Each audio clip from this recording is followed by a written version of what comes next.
The Blast from Our Past Network.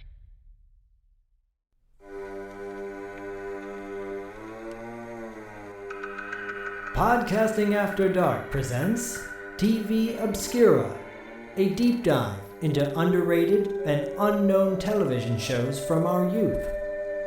Cartoons, sitcoms, cop shows, and much more.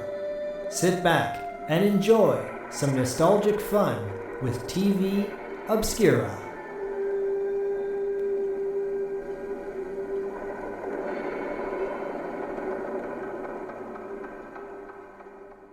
What's up, everybody? Welcome to the annual Halloween episode of TV Obscura. I am 1/3 of the TV Obscura team, Corey, aka Sleazy C.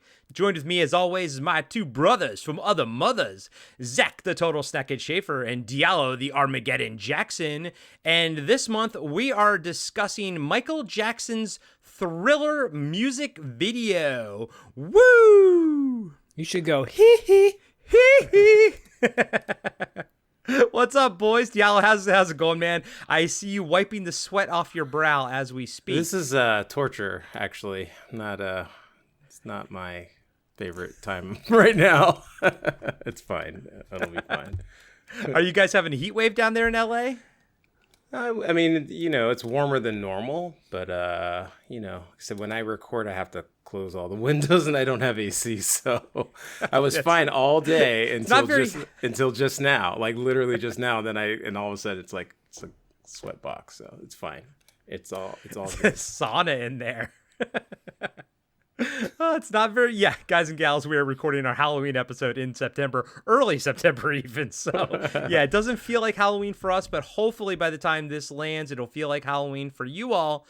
Before we get into a little backstory on Michael Jackson's Thriller music video, obviously we're going to be discussing that more so than the song itself.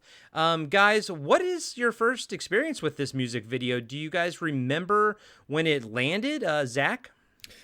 Yeah, I remember watching it, I believe, the night it premiered because it was a big deal and loved it then, loved it now.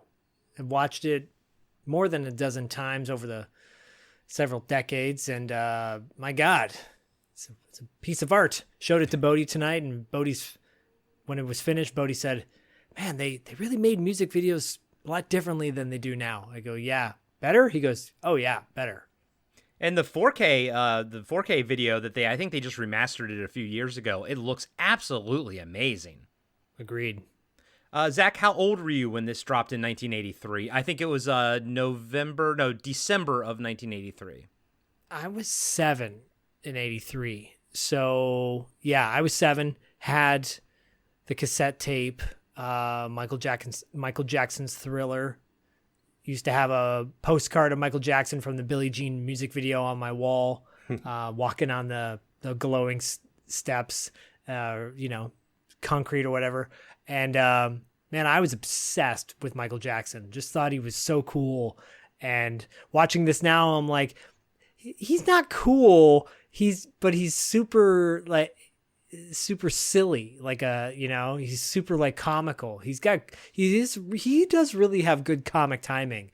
And my God, this just took me back to trying to do those dance moves and being a total doofus at it. Diallo, how old were you in December of 1983? And do you remember the first time you saw the video? Yeah, I was 12. So I was in the 6th grade at the time. I remember so the household that I grew up in, and I think we've discussed this before. I wasn't allowed to watch quite a few things, and Thriller was one of them. I think it was probably the first thing I was not allowed to watch. So I do remember us all going to, it was like a Christmas, December, and now that it's all piecing together for me. So it was December at a family Christmas party, and we all were gathered to watch it. And I remember my parents telling me don't watch it, but I watched it anyway, whatever. So, and it was great. And I think they showed it twice in a row. Maybe I may be making that up, but Yeah, I just Michael Jackson. He was like everything for so long. So yeah. And are you guys both referring to, it was on regular TV, right? It wasn't on MTV at the time. It was on network television, right? I think so. Yeah, I think it was on regular. Like I think it feel like it aired on regular TV, but I mean, I was at someone's house, so it could have been on cable, but I don't remember. Because I'm trying to clear up my memory of it, because in 1983, I was 5 years old, and I can tell you, I had this CD, this cassette. I would carry around one of those cassette players that like had the handle to it. It was kind of like, sort of like a rectangle. It was like black and silver. I had this cassette, and I remember everyone around me being excited for this, like my mom and everything being excited for the video.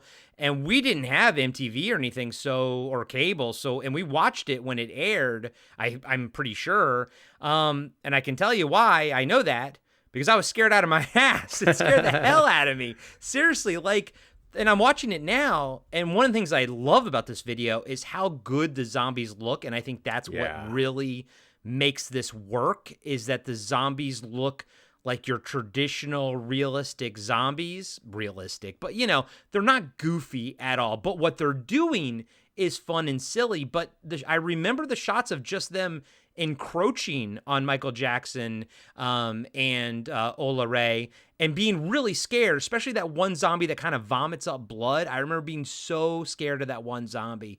So Zach, did you have kind of confirmation on that? Yeah, so just really quick little backstory. It premiered November 14th, 1983, and was shown to a private audience at the Crest Theater in Los Angeles, which I don't believe is there any longer. I believe that was like off of Wilshire.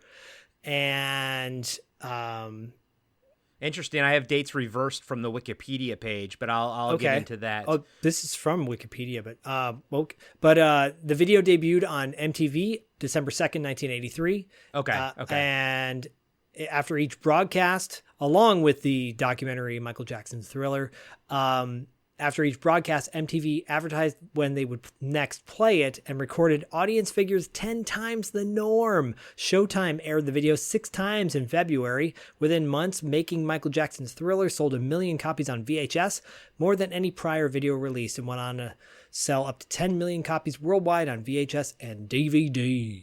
Okay.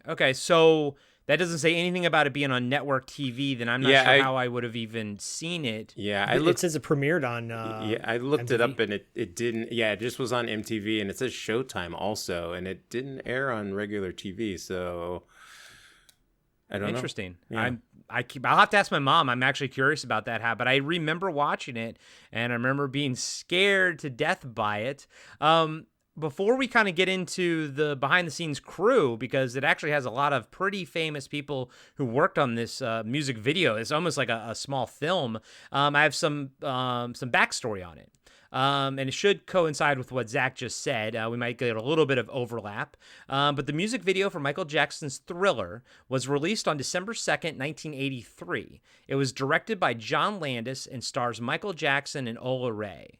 After Michael Jackson's 6th album, titled Thriller, was debuted in November of 1982, spent months at the top of the Billboard 200, it was displaced in July of 1983. Jackson's manager, Frank Diallo, suggested making a music video for Thriller to bring the album back up the charts. Jackson hired Landis after seeing his 1981 film An American Werewolf in London, and the pair conceived a short film with a budget much larger than previous music videos. The Thriller music video was filmed at various locations in Los Angeles, including the Palace Theater. A making-of documentary, Making Michael Jackson's Thriller, was produced to sell to television networks. The video launched to great anticipation, universal acclaim, and played regularly on MTV, and I guess Showtime as well. It doubled sales of Thriller, helping it become the best-selling album in history, and the documentary sold over 1 million copies, becoming the best-selling VHS tape at that time. It is credited for transforming music videos into a serious art form, breaking down racial barriers in popular entertainment, popularizing the making of documentary format, and driving home video sales. The success also transformed Michael Jackson into a dominant force in global pop culture.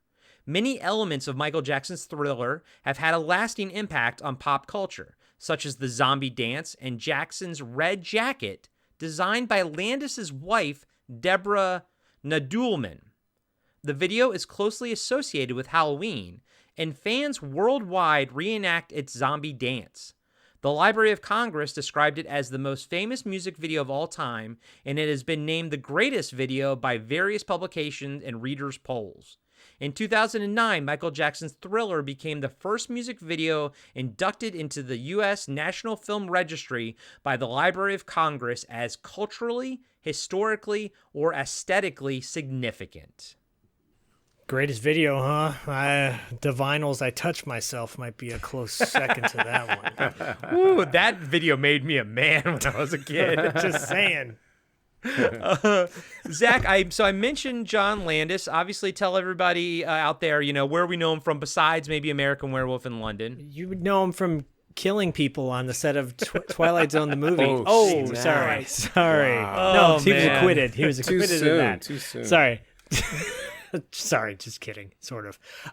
You know him for being it's not true. You know him for being kind of some people don't like him very much, but John Landis is a legendary director. We covered him when we broke down Trading Places way back when. Director of Trading Places, obviously.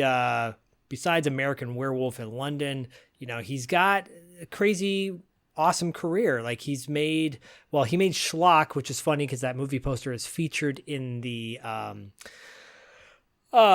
movie theater, and the Blues Brothers, of course. But he made a movie in the 80s, and this ties into the cinematographer called Into the Night with Michelle Pfeiffer and Jeff Goldblum. And I believe David Bowie, I think, might be in that as well. So he made that, and I highly recommend people seek out that movie if they want something different from John Landis. Innocent Blood, I thought was pretty good. Coming to America, obviously. Three Amigos, Spies Like Us. Yeah, like so many movies, but I would say Into the Night is a movie that people should seek out, like kind of the lesser known of John Landis's work. Yeah, and it also featured another David in that movie. David Cronenberg was in that film.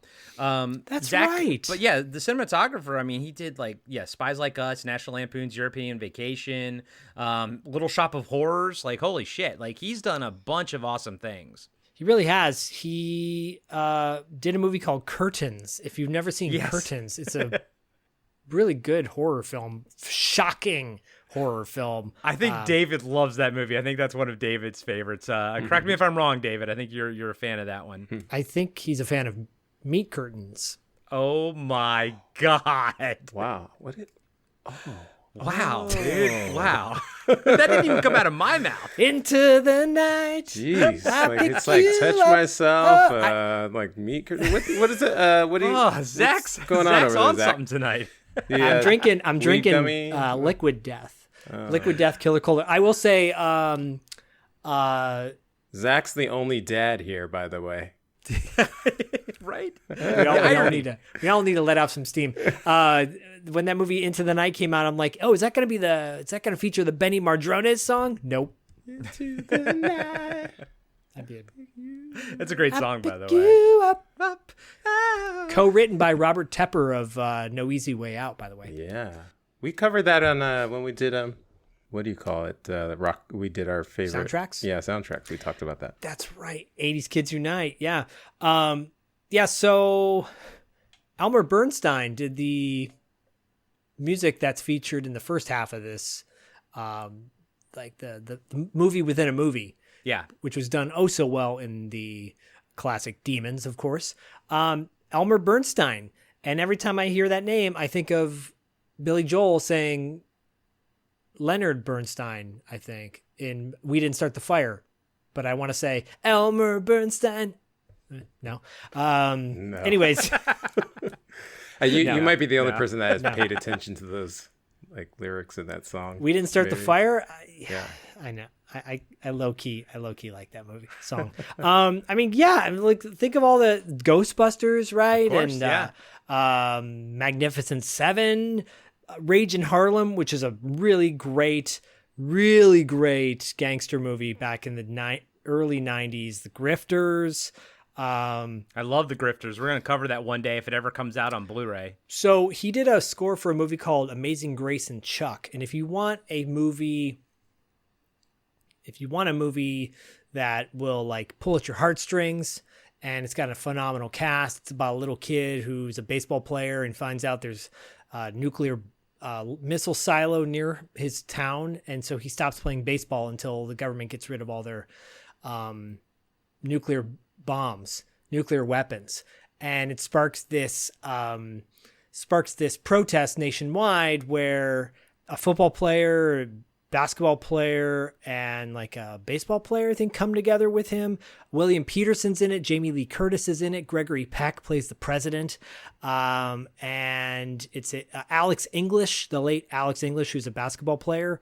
You got to see this movie, Amazing Grace and Chuck. Was it a prequel to nice. Superman 4 Quest for Peace? Yes, it was. Was it also a prequel to The Day After? Yes. Was it That was Wow. it. Yeah. And Meat Curtains, God, the movie that David Irons loves so much. Oh my God. And then of course we have It's a real amazing- movie, right? It's like the Leatherface. Yes. Oh. Awesome. And of course we have amazing makeup effects by the famous Rick Baker. Yeah, so Rick Baker, obviously American Werewolf in London, et cetera, et cetera. Like, where do you start with Rick Baker? One of the greatest, if not the greatest, makeup effects person of all time. I literally was watching Men in Black 1 and 2 the other night, and he did the makeup effects for that. I wish that movie had no CGI effects, because that movie, it really brings the quality down. But yeah, he is a legend. He did the makeup effects for Tropic Thunder. I didn't know that. Did you know that? That's amazing. That's hilarious. Mighty Joe Young, baby. I know there's Yeah. and the Frighteners. That's another Yeah. underrated, Oh, underappreciated. such a good movie. So I think good. The Frighteners is criminally underrated. Yeah. I agree. If anyone out there wants to have us break it down, become a patron, go to patreon.com/podcastingafterdark. Sign up today, become a highest tiered patron, and we will break down Frighteners for you if you want us to do so. And by the way, Rick Baker, werewolf. Yes. That's famously, I think we talked about him on the werewolf episode. Diallo, what did you think of Michael Jackson's werewolf/cat look at the beginning of this? No, I mean, I thought it was. I mean, it was cool for what it was. It was like evoking like the 1950s horror movies. Like it had that I was a teenage werewolf vibe. I was even looking at the costumes that they were wearing. They felt very costumey.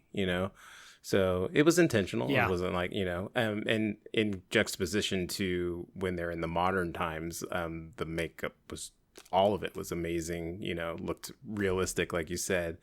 So, but yeah, I thought, it was scary. Like when he first turned though.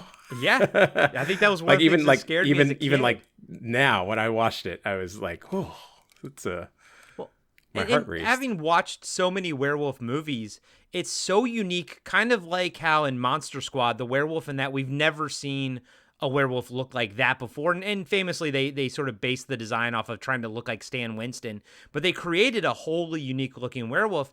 And I feel the same is with Michael Jackson's here in Thriller. His werewolf design is fantastic. And I do think those big ears are very reminiscent of The Howling. I think Rick Baker, right? Zach worked on The Howling as well. Or at least with Werewolf, the TV show, that werewolf had big ears and everything, so it's very reminiscent of that. Yeah. Yeah, he did. Yeah, he did the werewolf design for Howling as well. They all have this very similar look to you can kind of tell when it's a Rick Baker werewolf. But Zach, what are your thoughts on the werewolf design in it? Yeah, I echo what Diallo was saying. It's very much like I was a teenage werewolf, Michael Landon vibe to it. in the beginning there, and it's so cool. Actually, Bodhi had a slight startled. There's a subtle jump scare at one point, and he got startled by it. He's like, "Whoa!" Yeah, It's cool looking, and the eyes are great. I did too. I'm not exaggerating. Like I've seen it before. It's been a while, but I literally got scared, which was amazing. Yeah. I think that's effective. I mean, it shows you how powerful that opening scene is. Yeah. I watched it when I was on the treadmill. I watched it like multiple times today, but I watched it the first time when I was on the treadmill working out, and I jumped. I jumped at the part you're supposed to jump at, and I was like, wow, this is still effective in 2025. Like, holy shit. Yeah. Diallo, the cast obviously in this is not very extensive outside of like dancers and everything, but where do we know Ola Ray from and Michael Jackson, and maybe there's a sort of a voice cameo in this. So yeah, Michael Jackson, he's a little known singer from the 60s, 70s, and 80s and 90s. Yeah, he, what's kind of interesting, what I found out just doing a little bit of research, and it's funny because it was always there in front of me, but I never connected it. Michael Jackson, Jackson 5, Motown, all that other stuff. He did, while he was with Jackson 5, he started doing some solo efforts in the 70s, some really kind of songs I don't think a lot of people might know, that if you're just sort of in the pop realm of Michael Jackson. One of my favorites, Got to Be There. But if you, he did one of my all-time favorite movies, The Wiz. Quincy Jones was the music arranger for The Wiz, and that's where the two of them connected. And then, which I never dawned on me. And then he went on to do with Quincy Jones, which kind of revolutionized Michael Jackson's sound. It was like a precursor to Thriller, was the Off the Wall album. And then after coming out of the disco era, he really wanted to make something completely different and have a new sound. So Thriller was groundbreaking in that way. Lots of different reasons why Michael Jackson was the first crossover pop artist that was black. He had everybody at his drinking his Kool-Aid. It was just it literally was everything. He was everything and everyone. So that's that guy. Whatever. I don't know whatever became of him. Did we ever see him in anything else? Yeah. So, Thriller brought on a whole other, a phenomenon, right? So then he ended up doing this little known movie at this little known theme park called Disneyland called Captain EO. That was directed by Francis Ford Coppola. And at the time, it was one of the most expensive mini movies that was made. They took 2 songs from his Bad album and put that in there. And then Thriller kind of set the bar for over a decade. Michael Jackson kept having these event videos. The Moonwalker with Smooth Criminal. The black and white video, Remember the Time. They were all I remember all of us going and watching the premiere in big groups to watch the debut of his videos. So yeah, because they were on network television then. I remember the black and white video and everything. Yeah, I remember watching it it was VH1 or MTV at the time. But yeah, I think that they debuted everywhere by then. Yeah. And then Ola Ray, and then he even had the Diallo. And he even had the Moonwalker video game. I remember that with the Sega Genesis. Yeah, that game rules. Yeah, there's an arcade version too, right? Yeah, I finished. Bodhi and I finished the arcade version recently. Nice. It's amazing. He turns into a spaceship at the end and flies off into outer space after he finishes saving all little children. The black and white video. Remember, I don't know if you watched the debut, but you remember it had that he turns into a panther and he smashes cars and everything, and that was so controversial. It was banned and they never showed it again. People are tripping.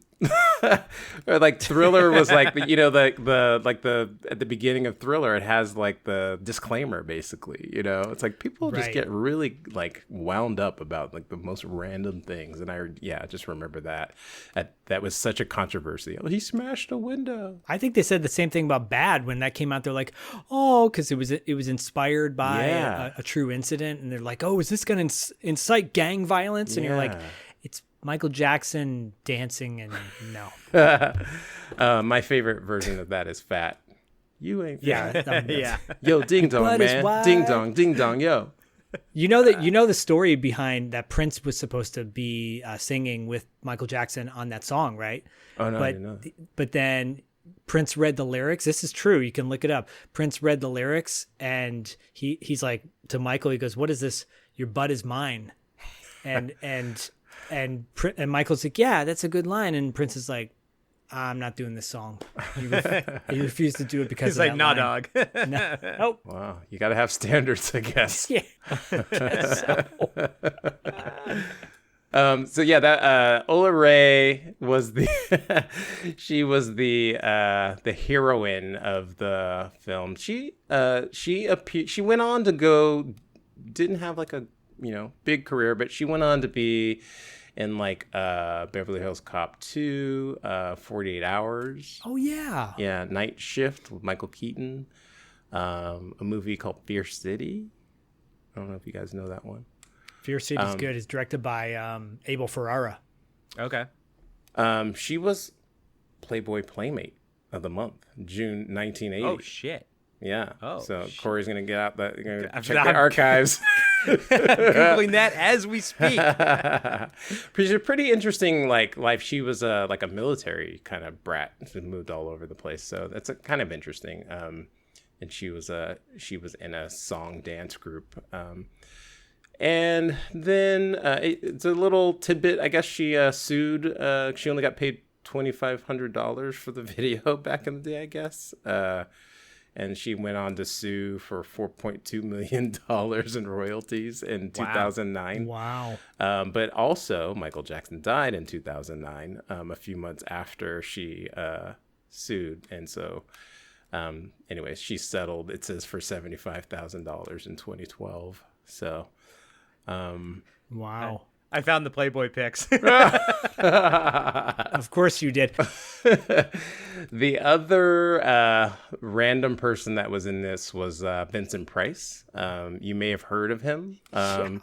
He was in House on the Haunted Hill, The Last Man on Earth, which was the first one of the first versions of I Am Legend. I Am Legend, and I still think is the best version, cinematic version of I Am Legend. Yeah, I mean it's the most true. Yeah. House of Wax. Absolutely. Yeah, because Omega Man was sort of nothing. just more It was like nothing. spirit.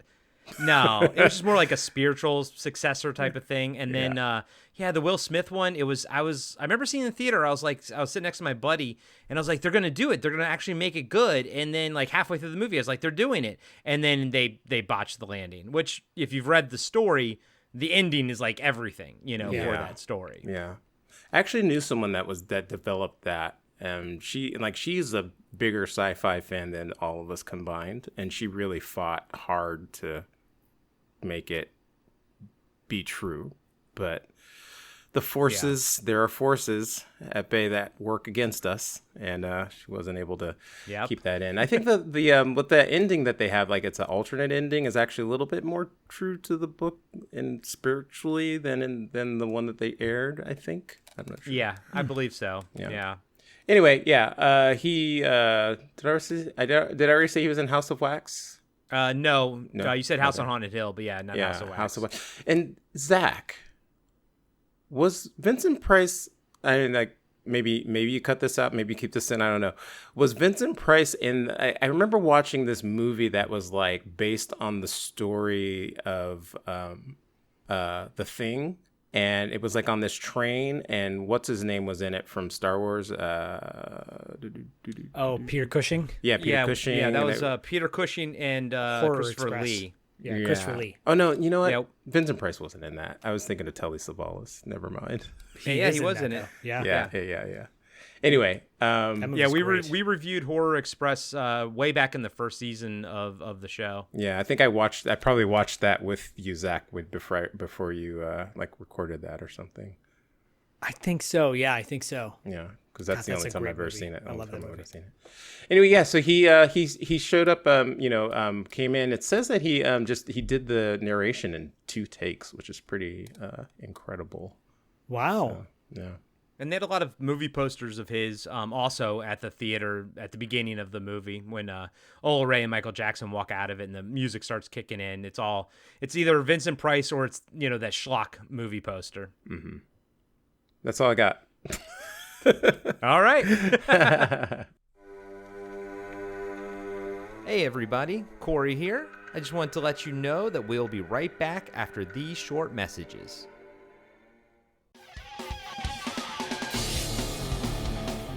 Have you been wondering where's the beef?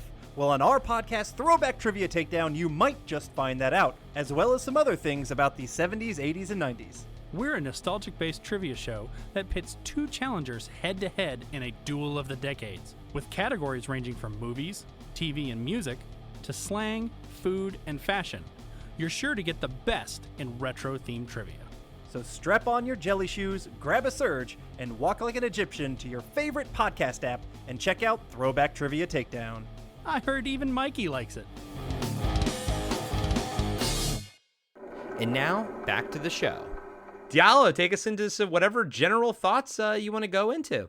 One of the things I thought was the most interesting, like watching it as an adult, and I mean, I haven't seen this. I don't even know the last time I watched it, but I just like the whole like story within a story, and it's been so long that I actually forgot. Like, so I was like that opening segment, I actually forgot that wasn't, the whole thing, So then when it switched to them in the theater, I was like, oh yeah. And then I, kind of remembered, that's the birth of the Michael Jackson popcorn eating meme. But the thing that I think I was the most impressed with, like, I think you said it already, was the makeup.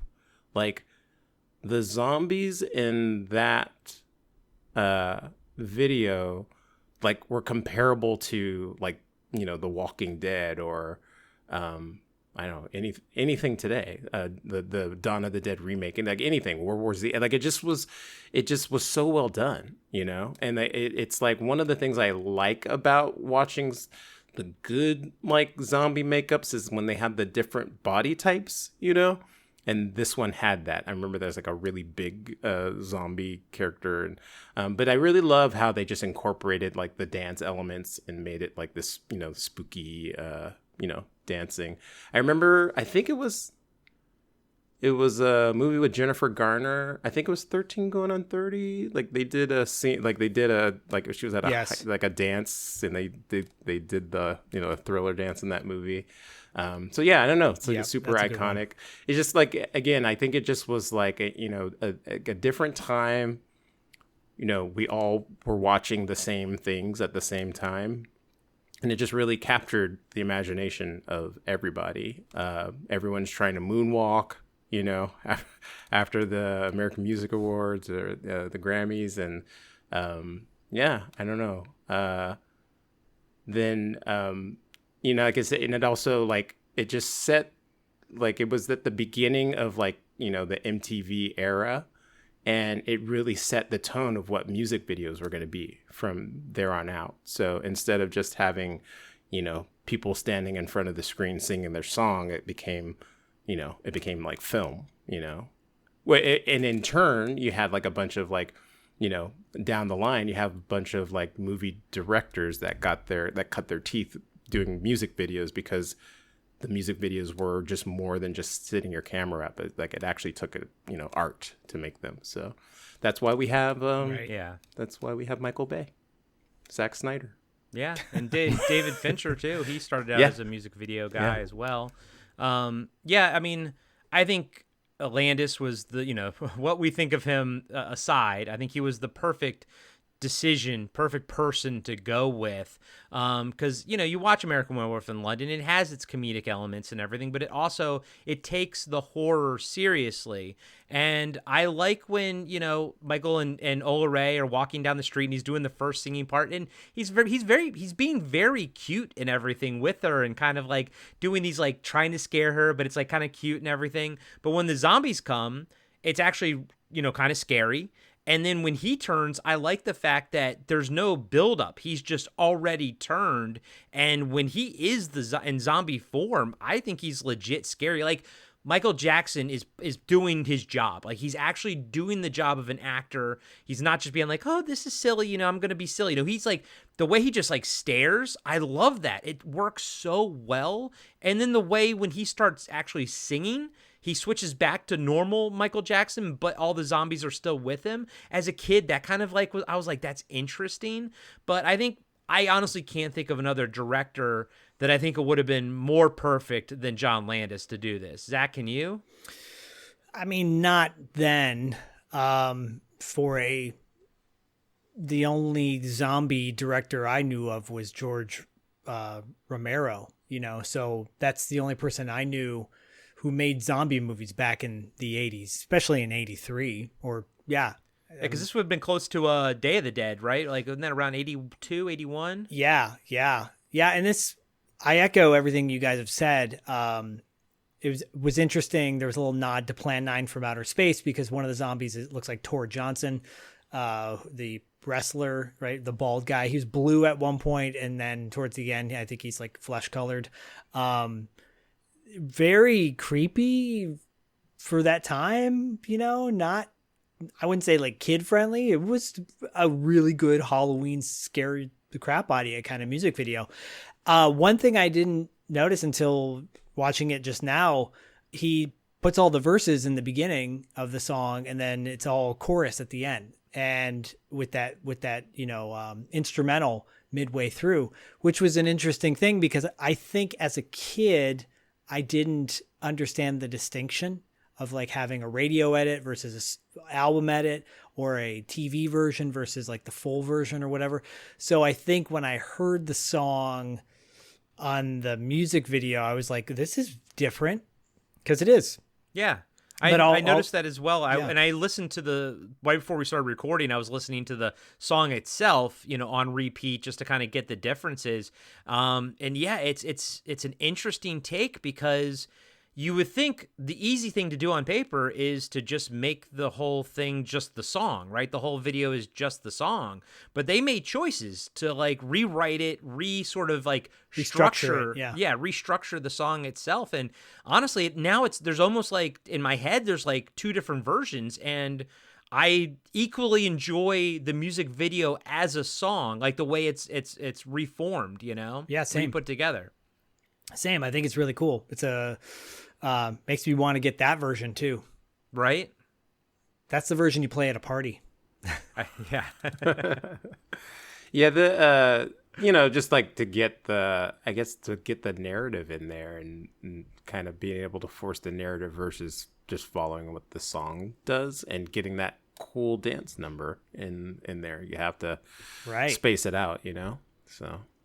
Yeah. And I think they did those dance moves live, meaning the sound of the shuffling and the feet. I think I'm pretty sure that was recorded there versus After Effects, like the Foley guy putting stuff in after.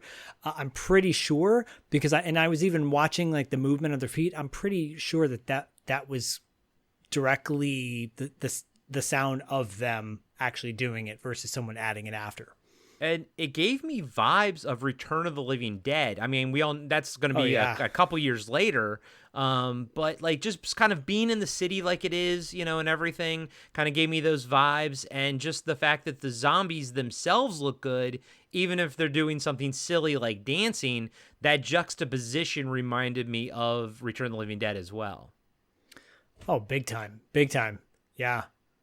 I was kind of hoping for an encore at the end of Michael turning back into a zombie. Yeah.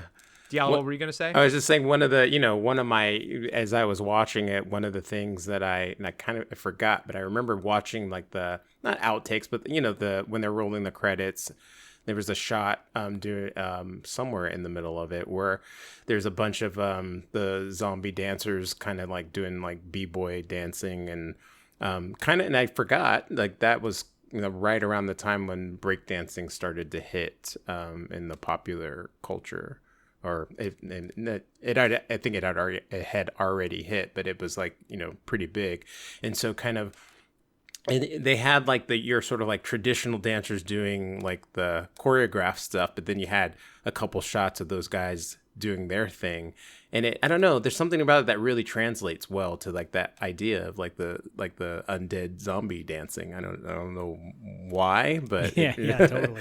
But it was cool that it was included, because they weren't necessarily a part of the other piece, but it actually added to the whole feel, so. Yeah, because, the credits, they could have easily just kept using the same footage that we saw earlier, but the credits was all new footage. It kept, the same beat going and everything like that, and so everyone was sort of dancing. But like you said, Diallo, we got some different dance styles, and we got different zombies. Like a bearded guy looked really good. My favorite one is the quote-unquote headless zombie from behind, and then he turns around and he's got his head, and it's like, it's fun.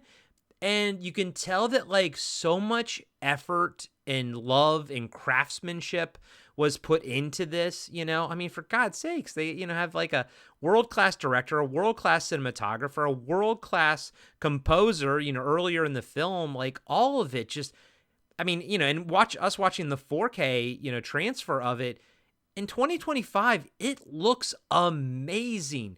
Nothing in this screams maybe other than the fashion, but that doesn't even work that way because like all the zombies their clothes are all tattered, so it's really just Michael Jackson's outfit, which is so unique that it's timeless anyways. So it feels like this could have been shot now. It could have been shot contemporary. I mean, his outfit, it was iconic. He like made that style, right? Everyone went out to get that jacket, so you can't avoid that piece, but everything else, it definitely could have been today. It could have been a piece of the movie Weapons, it's that contemporary looking. Yeah, exactly.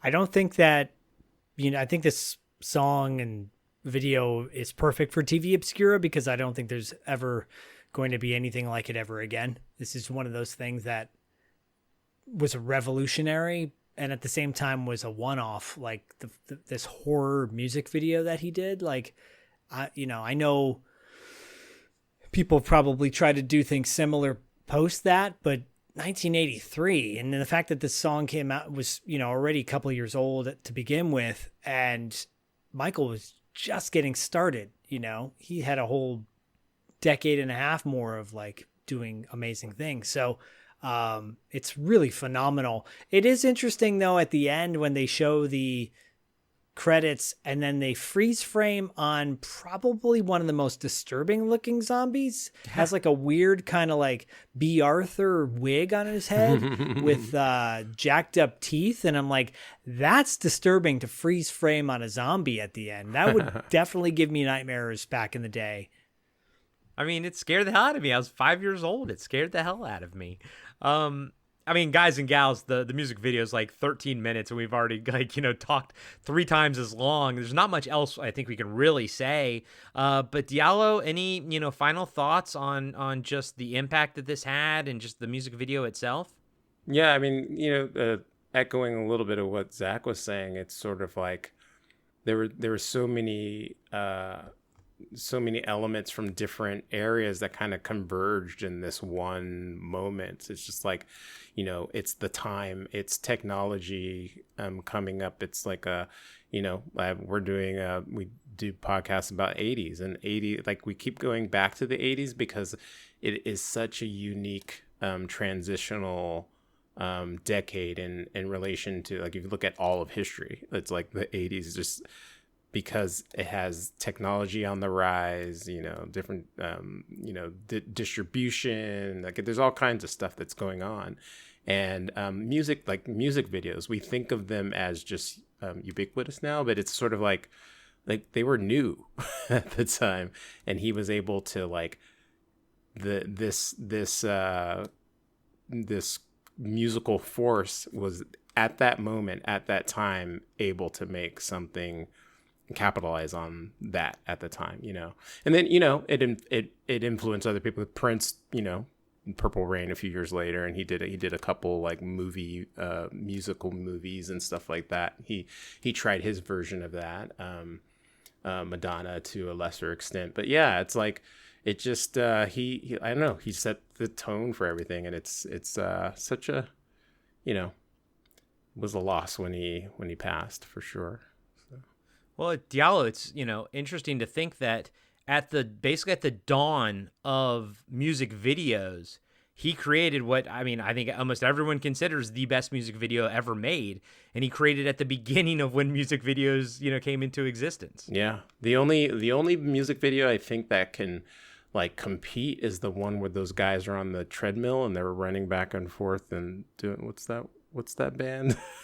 Jamiroquai? No. I can't. I should. OK Go? Yeah, OK Go. That's the only one that can compete with Thriller. I'm just kidding. Those guys make great music videos. No, Those guys make great music. Yeah, I actually had a party one time and they were just playing all the music videos. I was impressed how like they come up with these concepts. Like they're like Rube Goldberg type things. Yeah, Well, they have one that's Rube Goldberg inspired. Corey, they're really cool. OK Go's a fun little band. Yeah. Okay. Anyway, no, but I don't know if I've.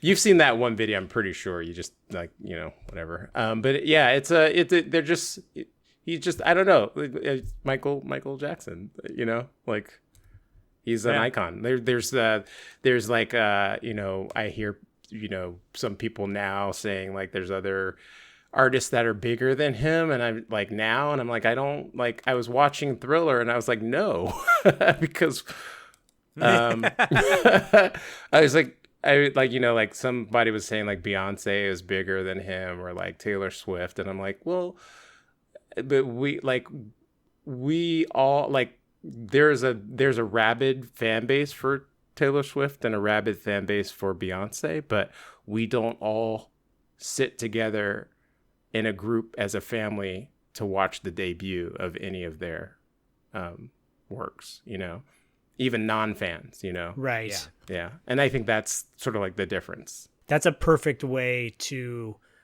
I don't want to say clap back, but if someone gives that argument, like, they're bigger on paper, they may have sold more records simply because the accessibility is wider now to buy singles. And I don't know how that's necessarily modern, but I think that's totally the case. You don't see families sitting down to watch, the latest Taylor Swift music video. And I got nothing against, I like both artists, but Michael Jackson is uncomparable. There's nothing else. There will never be a person like him, for better or worse. Like controversy too, it's like across the board.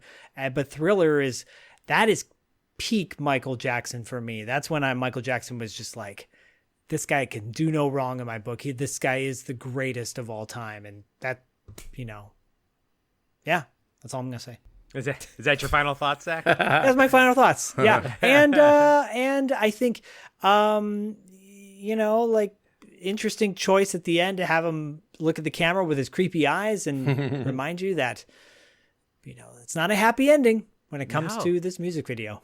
That also scared me as a kid. Yeah, this was everything you guys said. Even it had a horror ending, pretty simpatico.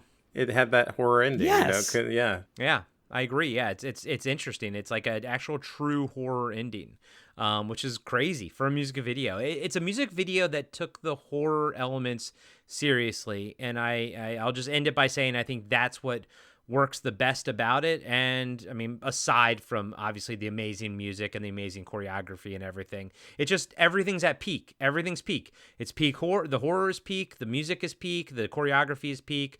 His jacket is peak. Everything is firing on all cylinders. And wow, like just holy shit. Like even the throwaway movie at the beginning of the movie is amazing. Like that didn't have to be that good either. And here we are, with another, like with a werewolf design that I don't think enough people sort of give credit to. And I'll kind of go back to that and say that it's up there with some of the great, I don't know if it's supposed to be a werecat or whatever, but it's Michael Jackson. It's like unique, it's like, it's out of this world because Michael Jackson was out of this world, know? I mean, he transforms into a freaking spaceship and flies away at the end of the Moonwalker video game, for crying out loud. He is out of this world. He is. That's all. Hey, did the game didn't crash on you like it did for me and Bodie when we were playing the Aliens video game, did it? No, there's an arcade, and I went to a birthday party of Oh, this Bodie. was actually an arcade. Yeah, it was in the arcade. I played the actual arcade version. We did finish the one here. Yeah, this one didn't crash. It just glitched like crazy. Yeah. Well, that's awesome. Happy Halloween, everyone. Hope you enjoyed this episode of TV Obscura. That's awesome. Happy Halloween, everyone. Go check out Meat Curtains. And Divinals, I Touch Myself. Exactly.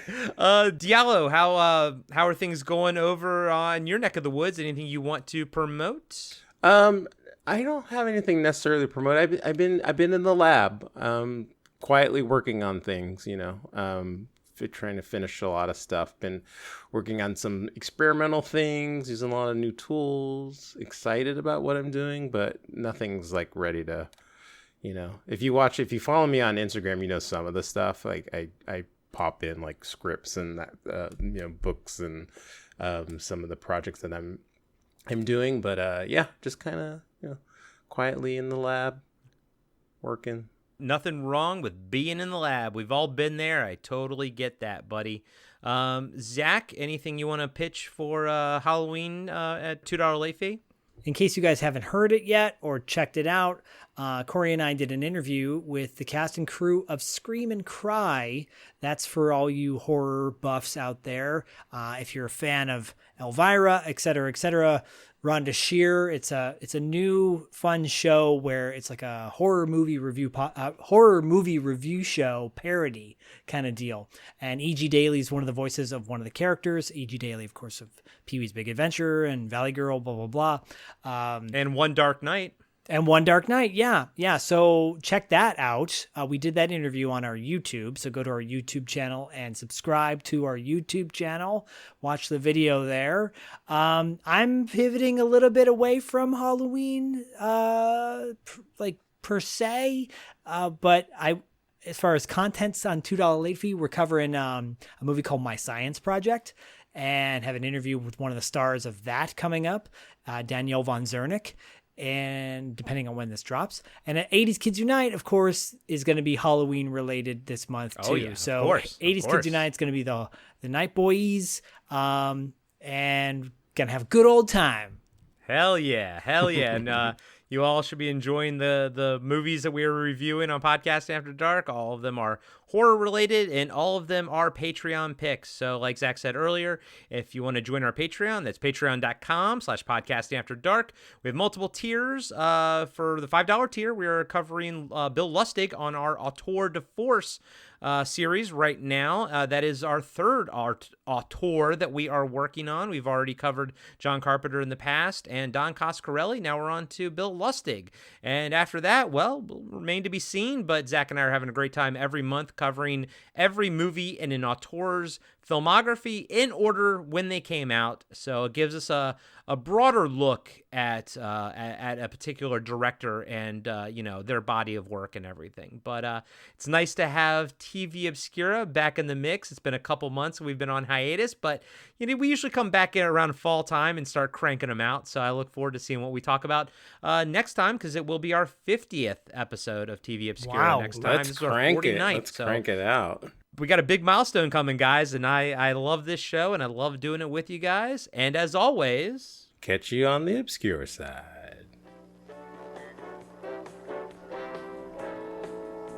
Be sure to subscribe to Podcasting After Dark on Spotify, Apple Podcasts, and YouTube. You can support the show by joining our Patreon page, picking up a t-shirt from our merch store, or leaving us a 5-star review. Follow us on Instagram at Podcasting After Dark. All links can be found on our website at www.podcastingafterdark.com. And join us next time for another cult movie or TV show review with Corey Stevenson and Zach Schaefer.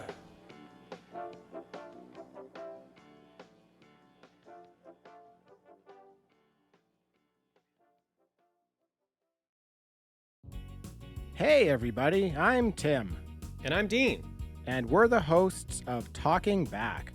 We're a retro-based podcast covering movies, comics, video games, and more. Check us out every Monday where we hit the rewind button and dig into some of our favorite content from the past. We like to keep things fun, lighthearted, and informative. Do you feel like you need more nostalgia in your life? Then check out Talking Back. We're available everywhere podcasts are found.